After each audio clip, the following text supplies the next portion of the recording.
বাংলাদেশের অস্থির পরিস্থিতিতে ওই দেশের মানুষের পাশাপাশি এদেশেও বহু মানুষ দুশ্চিন্তায় ভুগছিলেন।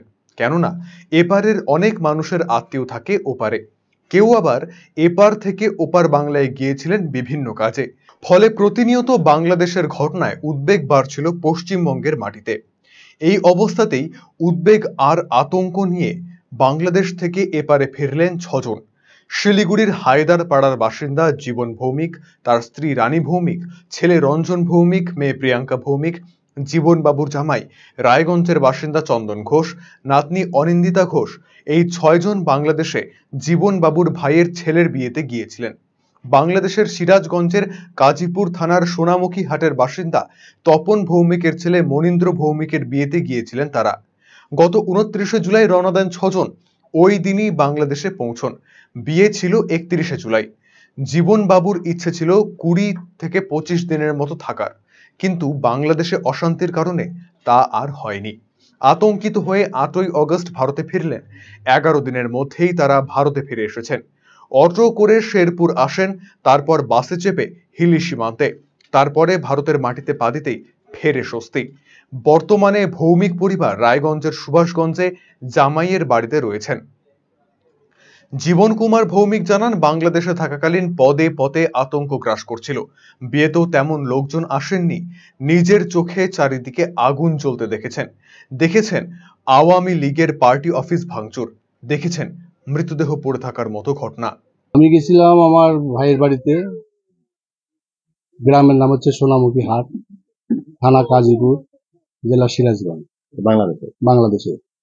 আমার সঙ্গে আমার স্ত্রী গেছিল, আমার ছেলে গেছিল, আমার মেয়ে, জামাই, নাতনি, এদেরকে নিয়ে বিয়ে বাড়িতে গেছিলাম। কেমন আনন্দ করলেন? আনন্দ সেরকম হয় নাই, কারণ আনন্দের মধ্যেই মানে নিরানন্দ শুরু হয়ে গেছিল। আমরা ২৯শে জুলাই বর্ডার ক্রস করছি। বিয়ে ছিল ৩১ তারিখ। হ্যাঁ, ট্রেনের কথা ছিল তো মাসখানেক থাকার ইচ্ছা। ১ মাসের ভ্যালিডিটি ছিল, ইচ্ছা ছিল ২০-২৫ দিন থাকবো, সেটা তো হলো না। যাওয়ার পরে যে এরকম অবস্থা হবে স্বপ্নেও কল্পনা করতে পারি নাই। যাই হোক, সুষ্ঠুভাবে যে ফিরে আসতে পারছি, এটাই ধন্যবাদ। বিয়ে বাড়িতে যে ধরনের লোকজন হওয়ার কথা ছিল সেরকম হয় নাই। আশপাশে যে সমস্ত লোকজন তারাই হয়েছিল শুধু, বাড়ির থেকে কোনো লোকজন আসে। এই মাঠ দাঙ্গা, জ্বালানো পোড়ানো, বাড়িঘর ভাঙা, এই ইয়েতেই মানে কেউ আর বিশেষ কিছু কেউ কোনো লোক আসেনি। এখন কি যোগাযোগ করতে পারছেন? না, এখনো যোগাযোগ করতে পারতেছি না। নেট মনে হয় খুব সম্ভব নেট বন্ধ আছে এখন।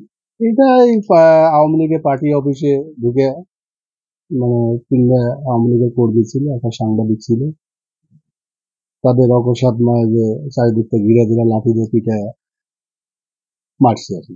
ওইটা দেখার পরে তো মানে আরো মানে বিভৎস অবস্থা আমাদের, যে কখন আমরা এই দেশ থেকে চলে যেতে পারবো। একটু মানে যে বর্ডারে খবর টবর নিলাম, রাস্তাঘাট কিরকম, খবর টবর নিয়ে যখন দেখলাম যে না একটু যাওয়া যাবে, তখন খুব রিস্কের মধ্যে চলে আসছি আর কি। এখন তো খুব ভালো লাগতেছে, কিন্তু খারাপ লাগতেছে। ওখানে যারা আছে যোগাযোগ করার চেষ্টা করতেছি, কিন্তু যোগাযোগ হচ্ছে না। পরবর্তীতে আবার যাবেন? পরবর্তীতে এইরকম থাকলে তো কোনো ক্রমেই সম্ভব না। যদি কোনোদিন শান্ত হয়, পরিবেশ শান্ত হলে তখন দেখা যাবে। জীবন বাবুর জামাই চন্দন ঘোষ জানিয়েছেন, ওখানে থাকার মতো পরিস্থিতি ছিল না। চারিদিকে আগুন চলছে, পুলিশ বলে কেউ নেই। বিয়ের অনুষ্ঠানের মধ্যেও এমন ঘটনা ঘটেছে, ফলে আতঙ্ক ছিল পদে পদে। যে থাকার মতন পরিস্থিতি ছিল না আর কি, এবং কখন বাড়ি আসবো সেই চিন্তাতে আমরা ছিলাম। আর চারিদিকে দাঙ্গা, আগুন জ্বলছে, রাস্তাঘাট শুনশান, লোকজন নেই। ঠিক আছে, নিজে চোখে দেখেছি। পুলিশ বলে কিছু নেই ওখানে, কিছু লোকজন লাঠি নিয়ে ঘুরে বেড়াচ্ছে। আমরা যেখানে ছিলাম তার কিছু দূরে একটা বাড়িতে আগুন জ্বলছে, সেটাও দেখেছি। ঠিক আছে, থানা জ্বলছে, সেটাও দেখেছি। যখন বিয়ে বাড়িতে বিয়ে হচ্ছে তখন ফিলিংসটা কেমন ছিল? তখন যখন বিয়ে হচ্ছে তখন তো ভাবলাম যে হয়তো সব স্বাভাবিক আছে, কিন্তু কিছু মুহূর্তের মধ্যে একটা চেঞ্জ হয়ে গেল, পরিবেশটাই চেঞ্জ হয়ে গেল। ঠিক আছে, আমাদেরকে মানে আমরা যে ওখানে গিয়েছি, আমাদের তো কেউ হয়তো চেনে না বা কিছু একটা না, আমাদের আতঙ্কটা বেড়ে গিয়েছিল যে কখন আমরা এখান থেকে বাড়ি যাবো বা ভারতে পৌঁছাবো, সেই চিন্তা ভাবনা হয়েছিল। বাড়িতে বৃদ্ধ মা ছিল, তারপর আমার সঙ্গে আমার বাচ্চা গিয়েছিল, যে কিনা এখনো শিশু বাচ্চা। ঠিক আছে, তাকে নিয়ে গিয়েছিলাম, সেটাও টেনশনে ছিলাম। মার জন্য কতটা টেনশন? মার জন্য প্রচন্ড টেনশন হচ্ছিল, কখন কথা বলবো, মা কেমন আছে খবর নেব, সেই খবরটা মার যোগাযোগ সাথে করতে পারছি? না, যোগাযোগ হয়নি। ঠিক আছে, মার সঙ্গে দেখা হবে কিনা সেই টেনশনেই ছিলাম আমি। যে ফিরে এলেন কেমন লাগছে?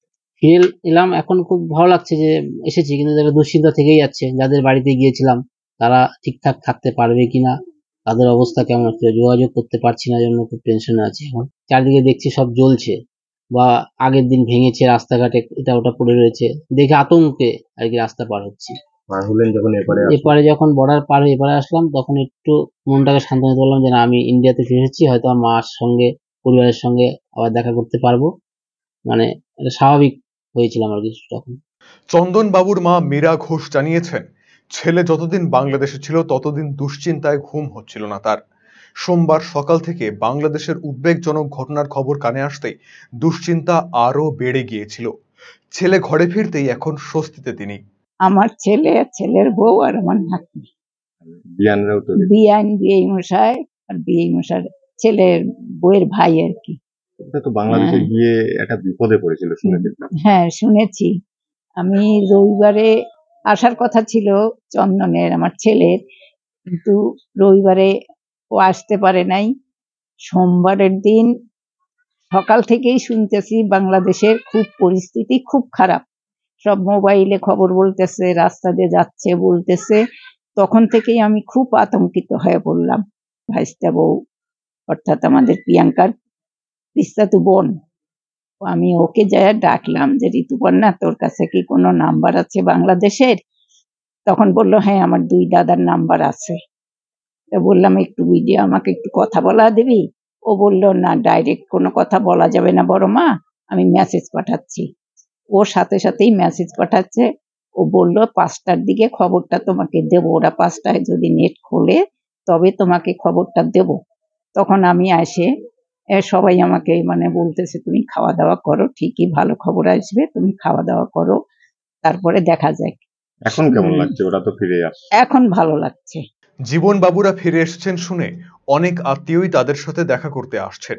তার এক আত্মীয় সহদেব ধর জানিয়েছেন, এতদিন খুব দুশ্চিন্তা হচ্ছিল, তাদের ফেরার খবর শুনেই দেখা করতে এসেছেন তিনি। আমার ভাইরা হয়। আপনি আসছেন কেন আজকে?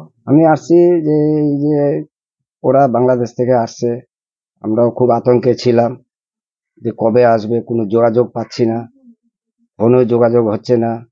তারপরে খবর পেলাম যে আজকে আসছে, তাই আসলাম যে যাই দেখা করে আসি। আমারও মন ছটফট করছে কখন যাই দেখা করি, তাই আসলাম দেখা করতে। খুব ভালো লাগছে, আনন্দ পাচ্ছি। সেই নিয়ে খুব আতঙ্কে ছিলাম যে কবে যোগাযোগ করব, কিভাবে যোগাযোগ করব, কোনোভাবেই তো যোগাযোগ হচ্ছে না। তারপরে খবর পেলাম যে এরা নাকি আসছে, তাই ওই আসলাম, দেখা হলো, খুব আনন্দ পাচ্ছি। আজ টিভি সংবাদ, রায়গঞ্জ। डिजिटल इंडिया सेल शुरू हो चुका है।